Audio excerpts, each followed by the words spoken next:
How's it guys, Munash here, back with more Alliance War, third war of season 25, and today I'm going with Quake, Nick Fury, and Magneto, a champ I haven't used in war in quite some time. Don't think I've used him with Protect before, but yeah, we are going to be doing a few fights with him. And today we're going to be doing a full part 2 for the first time. So first up we have a rank 3 6-star Slayer of Gods with Strike Counter Fury and Power Struggle. I'm laughing because it's kind of ironic since Slayer of Gods doesn't actually have this champ as a 6-star. And he made a sad but funny video about it. Basically a compilation of other YouTubers pulling him, including yours truly, and then all that excitement is just juxtaposed by this really sad background music. And then at the ending, actually I think I've said enough, you should just watch the video. I don't want to give too much away.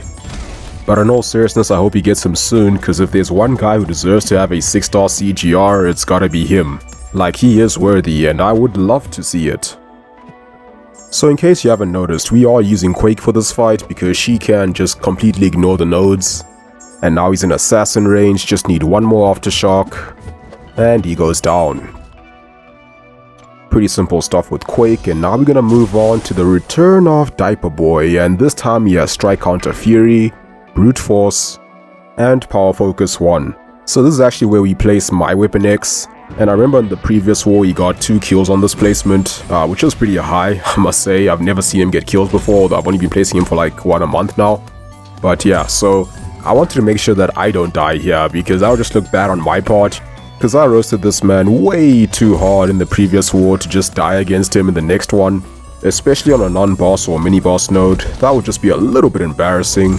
So I brought Magneto to this fight since he's a pretty good counter, has got everything I need, and actually all I really need from Magneto for this fight is one big special 3.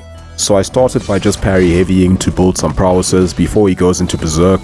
Then eventually he does with the special 1, poops in his diaper and becomes unblockable. So I go into intercept mode just to quickly build 3 bars of power. Now I need to go into passive mode just to let his Berserk and Modification to go into cooldown. No longer unblockable, so I can parry heavy, duplicate all my prowesses, and then throw that world-shattering special 3. And I think that's gonna take him out. Yeah, he doesn't have that much health, so just the hit was enough to take him out. Didn't need the bleeds afterwards. Okay, so now I'm gonna apply a substantial amount of boosts because now we have a big bad Mojo to take care of, and boy did I enjoy this fight. So now we have a rank 3 Mojo with Power Snack, Outlast, and Backup Recovery. And of course I'm going to be using Quake for it because she is the only good counter I brought for this fight. I've done this fight with Archangel and Human Torch. I think I've done it with Magic before, maybe once, and I actually do prefer the first 2 for it, just because it's quicker with them and I suppose easier as well. And that's generally a good thing in Alliance War, you know, the easier the fights are, the better, because, you know, the less chance of you dying. Like, check this out, he gained a bar of power mid-combo, although it was at the end of the combo, but fortunately I was able to identify it and just react in time and not carry on quaking like a fool. I could see the bar of power appear, so I had to just pause on the quaking and go into a basic champ mode and actually bait the special attack. Fortunately he throws it very quickly, so I just dex the first hit and then I can just block the rest and carry on quaking. So usually when I Quake Mojo he doesn't gain a bar of power, but Butter Boy over here has Power Snack, so when I triggered Dex early in the fight he gained power from the node and from having high MD, so he was almost at 1 bar of power pretty early in the fight. Then a couple of seconds later he triggers the Charger Heavy prompt. Then not even a second later, almost at the same time, it was 4 frames apart, which is like what, a 10th of a second or something, he triggers Dodge a Hit and I can't even react to it on time because I just saw Charger Heavy attack pop up. So when I saw him gain that 1 bar of power, I was like, oh dear god, no, please don't make him be a prick on when he decides to throw that special 1.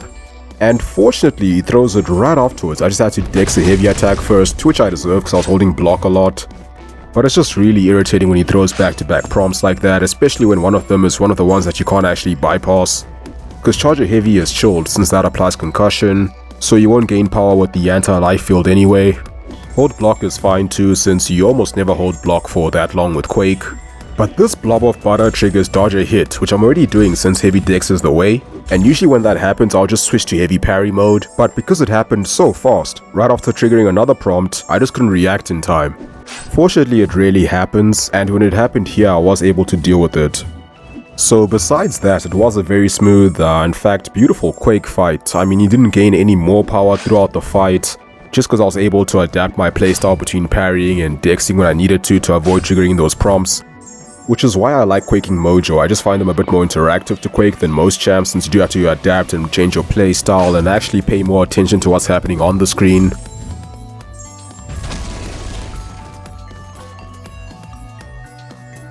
So that's section 1, and now we're gonna move on, and my lesser attack boost is gonna expire just before I can get into this fight. Which is fine, because I mean I really didn't need boost for this fight, because now we have a Colossus with enhanced energy attacks, E.M.P modification, Wherein of Might, and Rolling Thunder.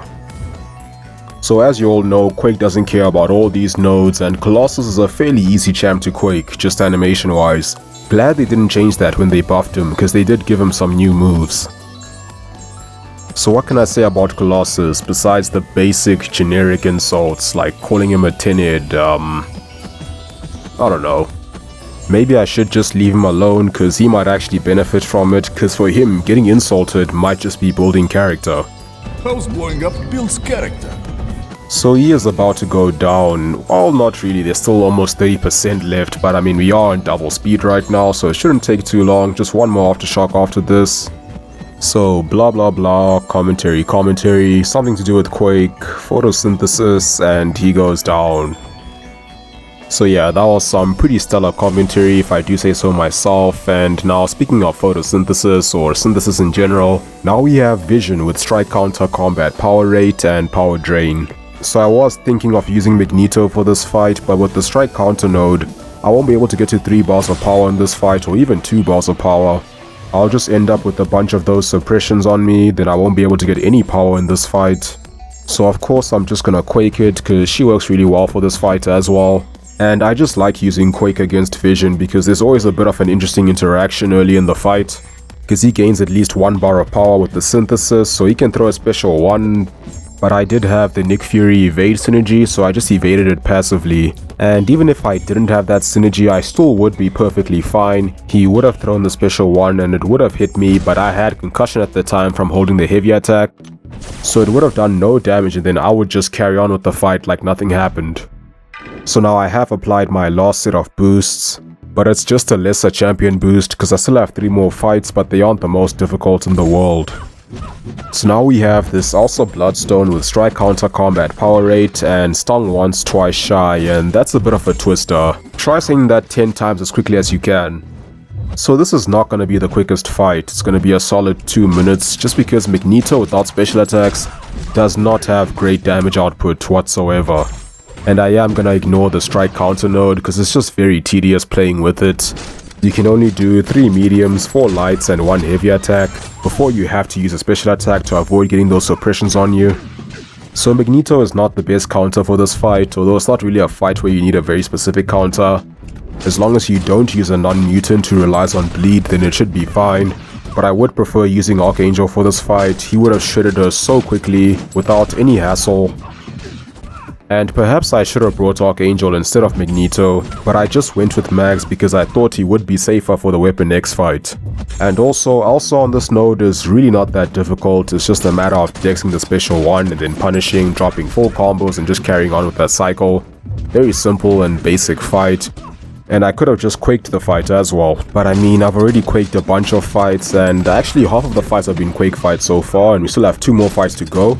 And 1 more Quake fight, so that's 4 out of 8 Quake fights. And I'm saying Quake fights a lot. You can probably make up a game that involves drinking for like every time I say Quake or something. Not that I'm condoning it, just making conversation. Trying to get through this fight without ceasing from flapping my yap. And we are almost there. Just need to drop 2 more combos and we get some pretty solid crit RNG at the end, and finally she goes down. Okay, so last fight in section 2 is gonna be this Havoc with strike counter, combat power rate, buffet, and boost buff armor up. So this is gonna be the final Quake fight and we're gonna end it in style. He does have buffet, which means I'm gonna need to avoid triggering Dex while I don't have the concussion on him, which means I'm gonna be doing a bit of heavy only in this fight. And not just what you're seeing now, this is a very basic heavy only that pretty much anyone can do because you just have to hold the heavy attack and you have plenty of time to recover. because he does have that medium attack that creates quite a bit of distance between the two of you, so you can't actually follow up with a light or a medium attack after that. When I'm in a corner, I start doing some real heavy only, with the occasional parry whenever he starts a combo right next to me. So now I'm waiting for the next aftershock to hit because it will be close to 1 bar of power. So then I'll drop my heavy attack, followed by a shortened combo while he's stunned, just to make sure I can drop another combo to push him to 1 bar of power, either by the actual combo itself or with my special 1. Then I can bait his special 2 and just block it because it is buffet, and I don't have concussion on him, so he will heal if I dex it. And then just go back to quaking. And now I have a bit more space to do the easy heavy only again.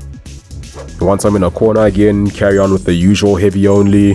Aftershock hits, which almost takes him down to 18%, so the fight's pretty much over now. Probably just need one more aftershock. Then I can drop that heavy attack, rush in while he's stunned to finish him off, and yeah, he goes down. So now we have just one more fight in this war, the only fight we took in section 3, which is gonna be the Spider-Gwen with Brute Force, the best defense, Spry, and Limber. So a pretty good matchup for Nick Fury. I've done this fight a couple of times with him, although lately I have been using Falcon for it just because I've been bringing him to war a bit more, and he just shreds this fight so quickly. You just lock on, drop a few combos. I took this fight without the pre-fight with Falcon and took it down in about 25 seconds, no joke. She went down in 26 hits, so I just got to a special 2 and the first hit KO'd her, and I was just running a 20% champion boost for that fight. But today I do have the Wags pre-fight, which makes the fight so much easier. Really don't have to worry about her evade because I can just bypass Limber, so I can just drop 3 hit combos while she's stunned and throw 2 special 1s in quick succession to build a lot of charges so that she can't evade. And yeah, Spider-Gwen without the evade is a completely different champ defensively. She just becomes a lot more simpler. And once you take away her ability to evade, it becomes a very basic fight. Almost like you're fighting the old Spider-Gwen back when she had the most overpowered special 1 in the entire game. That thing would just end pretty much any fight, you know, 10 million damage guaranteed. So it's a good thing they changed her, because back then she was a bit of a problem on enhanced special 1. But all jokes aside, I don't know why they decided to give her a special attack which is literally incapable of doing any damage whatsoever.